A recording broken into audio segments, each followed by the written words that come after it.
Hey, what's going on, guys? Welcome to the channel. This Saturday is UFC 293, Israel Adesanya versus Sean Strickland for the UFC middleweight title. And this is going to be the top 3 reasons I love UFC 293. I'm going to start with some honorable mentions. Then I'm going to go from 3 to 1. 1 being the reason I most love UFC 293 and am most looking forward to UFC 293. And honestly, this is one of the hardest videos I've ever made because UFC 293 leaves a lot to be desired. This is not a very good pay-per-view card, but I made the video. I came up with the reasons. I like to scratch deeper than the surface. I don't like to just say, oh, I like this fight. And for this video, I really had to think outside the box. I do this for every single UFC pay-per-view. I also do top 3 reasons I hate the card. I've already done that video for UFC 293. I will link it in the description as well as the end cards if you want to check that out after this. But this was a very, very tough video to make. Starting off with the first honorable mention, and that is the start time. The pay-per-view start time is at 10 p.m. Eastern. Which the last few weeks, the start times have been horrible. UFC Paris in the middle of the afternoon, main card started at 3 p.m. Eastern. And then UFC Singapore the week before, I think the main card start time was like 8 a.m. Eastern, something along those lines. And I just really don't like the middle of the day start times. I don't like the early start times. I like 8 to 10 p.m. Eastern, sometime around there for a main card start time. So I'm really thankful after 2 weeks of morning fights and then afternoon fights. I am so thankful that this card starts later in the day. I still think the early prelims started about 6:30 Eastern time. That's much better than UFC Paris or UFC Singapore, where they had very early start times. So that is an honorable mention. Usually I would have something better than that, but I think that's a decent reason why I'm looking forward to UFC 293. Another honorable mention, and my last honorable mention, and that there is a fight card this Saturday.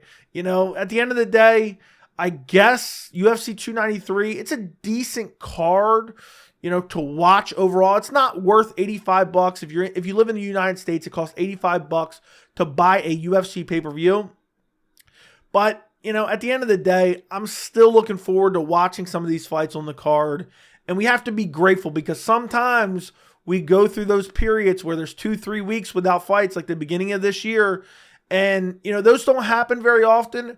But when there are fights missing on Saturday night, it feels like something's missing. It just doesn't feel right. So I'm happy that there is a UFC fight card on Saturday night rather than not having one. Moving on to my actual list of reasons, starting off with the number 3 reason I love UFC 293, and that is that we are getting Jack Jenkins versus Chepe Mariscal. What a barn burner of a prelim this is. And the reason I wanted to put this on the list, because if you watch this channel and you don't watch every fight, which I don't blame you if you don't watch every fight, this is a prelim that is can't miss. Honestly, with the lackluster of the main card, this fight should have been on the main card. Jack Jenkins versus Chepe Mariscal should be an absolute war. Both guys have nasty leg kicks. Both guys have nasty kicks overall. Chepe Mariscal's fight with Trevor Peek was insanity, and Chepe's always down to brawl. Now, he is still a very good fighter, but he's down for a brawl, and Jack Jenkins likes to just walk you down, throw big power shots, look for nasty leg kicks, and I just don't see any possible way that Jack Jenkins versus Chepe Mariscal isn't eligible for fight of the night. I think this is going to be one of the best fights of the night in terms of excitement value. And, you know, are these guys the elite of the elite? Absolutely not. But are they decent fighters that will put on an exciting fight? Yes. And I just really think, honestly, if I had to pick out which fight I think will be fight of the night, it would be Jack Jenkins versus Chepe Mariscal. Jack Jenkins, his last fight was exciting, but it wasn't really anything crazy. But Jack Jenkins, just his fight style, if he has the right style of opponent, the fight is almost guaranteed to be exciting. And Chepe Mariscal, go back and watch that Trevor Peek fight if you did not see it. Chepe Mariscal stepped in on short notice and he had an absolute barn burner against Trevor Peek. It was super exciting. I cannot wait for Jack Jenkins versus Chepe Mariscal. Moving on to my number 2 reason I love UFC 293, and that is that it is in Australia. The crowd in Australia is amazing.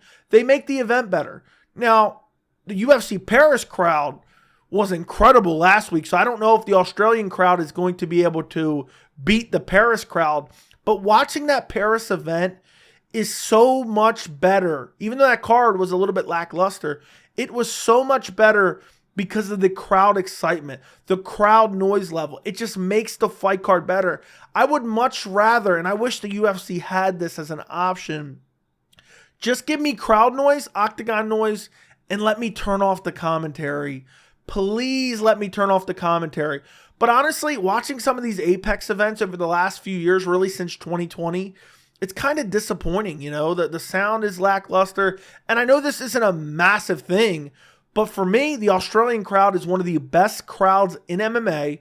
They're there early, they are loud, they are excited, and they support their guys too. I mean, the way they chant and cheer for their guys, I mean, it makes the event feel bigger. It feels like a spectacle. And I just love that feeling. And sometimes it drowns out a little bit of the commentary. Rather than the dead silent UFC Apex, and all we're hearing is Michael Bisping on the microphone talking about stuff that doesn't even make sense and pushing weird narratives and talking about cup shots landing on the belt line. And if we can get, I know Bisping, I don't think Bisping is going to be a commentator for UFC 293. At least I pray to the MMA gods. Oh, God, no, I hope not. Because Rogan isn't going to be there, but I don't know. Maybe it's DC Anik, and I'm not sure who's going to be the third party. They don't usually put Bisping on pay-per-view events, but I love the crowd noise. And the crowd noise at UFC 293 should be incredible, and it makes the event better, in my opinion, and that's why I put it on this list, especially when you have a lackluster card. There wasn't a whole lot of other good reasons to love UFC 293, but I'm genuinely serious. I look forward to these events where you have these super excited and loud crowds. In UFC 293, the Australian crowd, I guarantee they'll be going crazy for Tai Tuivasa. I guarantee they'll be going crazy for Israel Adesanya. And obviously, there's a bunch of other Australian fighters on the card. Jack Jenkins, you know, and I know all of them are Australians, Israel Adesanya, New Zealand. But either way, guys that this crowd will be cheering for, and I think they'll be going crazy for their guys at UFC 293. Moving on to my number 1 reason I love UFC 293. Before I even get to that reason, actually, comment down below, what are the reasons you are looking forward to UFC 293? Because honestly, I really struggled to come up with a bunch of reasons. All these reasons I 100% believe, and I mean, I'm not just, if I couldn't come up with anything, I just wouldn't make the video. But usually there's much better reasons to get excited for these UFC pay-per-views. And UFC 293 has really let me down. And honestly, that's because of fight cancellations. We had Manel Kape versus Kai Kara France got canceled on this card. And we had other fight cancellations on UFC 293. And I really wish, before we get to the number 1 reason, I really wish the main event was Israel Adesanya versus Dricus du Plessis. It is so unfortunate that that is not the main event. But anyway, moving on to my number 1 reason I love UFC 293, and people are going to call me a fanboy, people are going to call me biased, but we get to witness the greatness of Israel Adesanya. And I talked about this with Alexander Volkanovski a couple months ago. There is an air of certain fighters that is special, and if you've watched for long enough, you realize you have to appreciate it when you're in that era, because it disappears like that. And Israel Adesanya is in a special moment in his career, and he's looked incredible. He's staked his claim as one of the greatest middleweights of all time. And before you know it, it can be over. At a snap of a finger, it can be over. And, you know, years ago when I first started watching the sport, I've been watching since 2010, there was times where I was watching fighters who were special, and I didn't realize, you know, I realized they were great fighters. I realized they were, you know, in the prime of their careers, but I didn't realize, and I didn't take, you know, into account how quickly, and it's just crazy how fast these declines can happen and how fast these guys can just disappear and fall off the face of the earth. And I didn't take that as much to heart as I do now, and I appreciate these guys. Regardless of what you think of Israel Adesanya, he is in a special moment in his career. He's in a special era, and he staked his claim as one of the greatest middleweights of all time, and he's coming off a crazy KO win over Alex Pereira to regain his belt. And even though he's not fighting the most exciting matchup in Sean Strickland, we have to appreciate him while he's here. Because think about Tony Ferguson. Think about Tony Ferguson. A lot of people didn't appreciate him while he was in his prime, while he was on his winning streak. And now look at what we're looking at now. He's a dead body. And this has happened, with countless other examples. There's so many examples of guys who all of a sudden, at a drop of a hat, they're just gone. They're not the guy they once were. We have to appreciate Israel Adesanya in this time period right now. I've said this about Volk as well. I've said it about countless other fighters. We are in a special time period.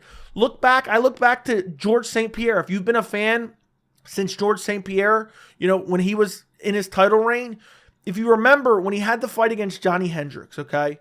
And basically, he won the fight. Most people thought he lost. Most people thought it was a robbery.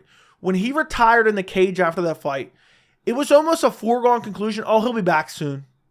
And he never came back until, 2017? I think he came back in 2017 against Michael Bisping. So technically that was the wrong use of the word never.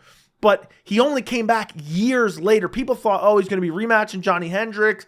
It was like, oh, this is going to be one of those quick MMA retirements. He came back one time against Michael Bisping, and then he's never been seen or heard from again.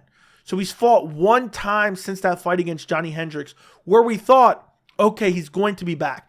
I point out another example, John Jones. I know he's still fighting, but we didn't realize that night when he beat Dominic Reyes, where a lot of people thought he robbed Dominic Reyes. We didn't realize he was very close to potentially being out the door because he sat out for 3 years. We missed him for 3 years. He returns at heavyweight. He defeats Cyril Gane in literally like 2 minutes and 15 seconds. We didn't really get to see him fight a whole lot there. Now he's fighting Stipe Miocic in November. If he beats Stipe, he's probably gone. So think about how quick that happened. Even though it's over the course of 4 years now, think about how fast that happened from the Dominic Reyes fight to now if John Jones retires in November. It happened at a drop of a hat. None of us saw it coming. It smacked us in the face. That's another fighter where I really feel like I didn't appreciate him in the special moment, in their prime. Not to say John Jones is even out of his prime. He's the greatest fighter of all time. But still, if he retires in November, think about how quick that just snuck up on us. It's crazy how it can happen. And Israel Adesanya is a special fighter. He's super fun to watch most of the time. He's a very technical fighter. He's the elite of the elite. And the resume speaks for itself. KO win over Alex Pereira to regain his belt after he loses in a fight that he was winning by getting finished in the 5th round. Before that, outclasses Jared Cannonier. Say what you would about the performance. Went out there, outclassed Jared Cannonier. Fight before that, beats Robert Whittaker via decision. That was a fight that I think got a little bit too much criticism. Very competitive, fun fight. Fight before that, beats up Marvin Vettori. Fight before that, tried to become double champ against Jan Blachowicz, lost via decision. Fight before that, probably his best performance, if not the performance against Alex Pereira. Absolutely destroyed Paulo Costa, and the list goes on and on. I know the Yoel Romero win wasn't that good, but still, he beat Yoel Romero. The original Robert Whittaker fight, the Kelvin Gastelum fight, probably the best middleweight fight of all time when they fought for an interim middleweight title years ago. And you don't realize how active a certain champion is. And Israel Adesanya is very, very active until they're gone. Look at Kamaru Usman. He was a very active champion. He lost his belt. Leon Edwards fought in March. It's now September. He doesn't even have a fight booked. So for me personally, not only is Israel Adesanya fun to watch and the elite of the elite, and that's really what I watch the sport for, is to see the best fighters. Before you know it, it could be gone. Sean Strickland could brutally KO him. Israel Adesanya could break his leg throwing a kick. You never know in this sport. Adesanya could get KO'd in his next fight against Dricus du Plessis if he does actually fight Dricus du Plessis, if the UFC is able to make that fight. And his career could go downhill at a snap of a finger. And we have to appreciate this heir. He's the elite of the elite. He's one of the greatest middleweights of all time. I think there's an argument to be made. He's right up there even with Anderson Silva, if not very close to surpassing him.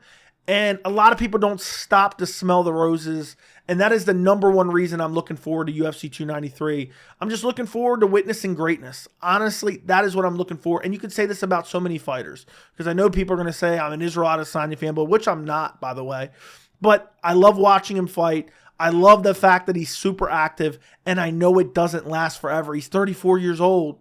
He's 34 years old. Chances are he's going to have a decline in the next 2 years.